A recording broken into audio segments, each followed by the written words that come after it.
Test subjects may experience symptoms of mental defects after long-term chemically induced hibernation.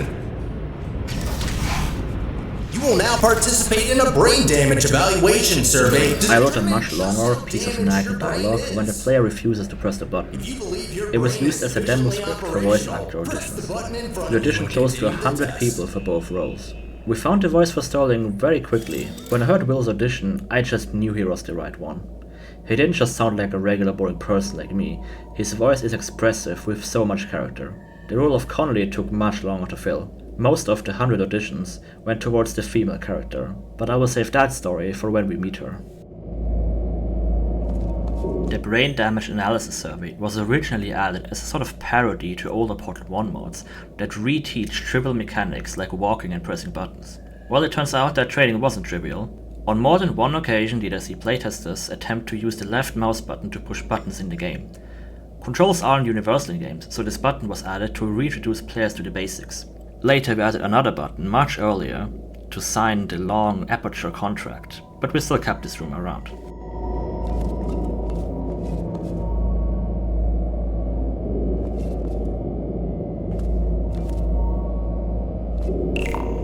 Very good. Please walk through the portal and continue testing. Your self-reported status. Hi, this is Will Neal.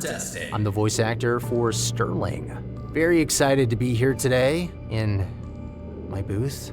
To give you a little bit of backstory, I joined Revolution back in 2021, I think. I auditioned for a character that at the time was named Pete. I saw Stefan's pitch for the project and I loved it. It was just very clear from my first conversations with the team that they knew what they were doing. They had the drive and the skill to actually bring this thing to life. And better yet, they really understood this franchise. They understood Portal on such a deep, fundamental level that I was confident they could make something that didn't feel like an imitation, but felt like it could be a part of this world. And I think that totally turned out to be true. So now, I, along with Sarah, get to talk to you about the voice acting side of things and discuss this very manic little guy. Isn't it exciting?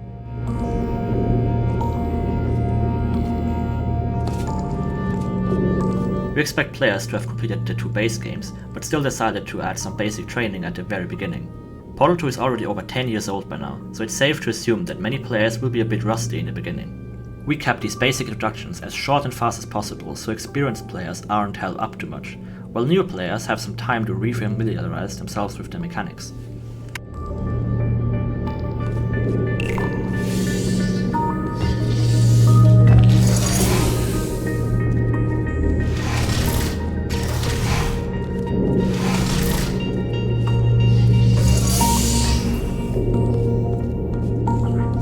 Hello, my name is Jared Pula, and I created music for Portal Revolution.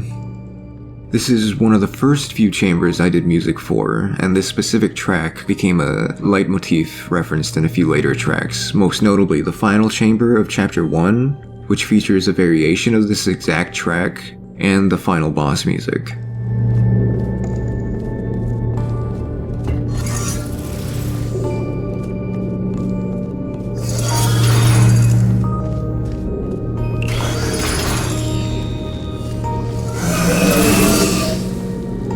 Be advised that noticeable damage to eyesight is not part of any test protocols, but is an unintended side effect of the Aperture Science Material Emancipation Grill, which in semi-rare cases may emancipate some of the light-sensing rods and cones inside your head.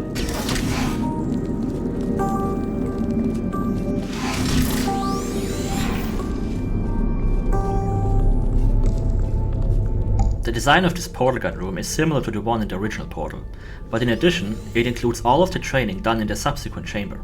Players need to use the orange portal as an exit and as an entrance at least 2 times, which helps to break players' habits of treating the static orange portal as only an exit. We wanted to redo all these basic trainings for reasons explained before, but suddenly introduced it in the same space to not drag it out.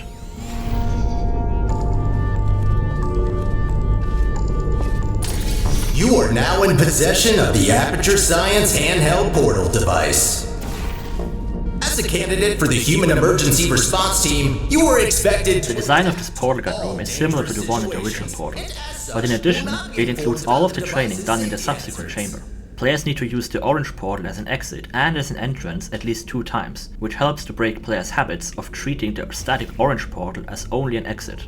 We wanted to redo all these basic trainings for reasons explained before, but subtly introduced it in the same space to not drag it out.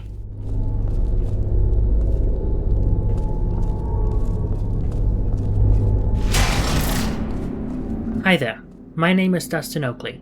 I was one of the mappers for Portal Revolution, and I joined the project back in 2020. This vista was added to include more visual interest to the beginning of the game. For this particularly grand section with the open-styled elevator shaft, I added a vac tube that partially wraps around the departure elevator. So even though the facility is dead, it still feels like that Aperture players love, with all its inefficiencies.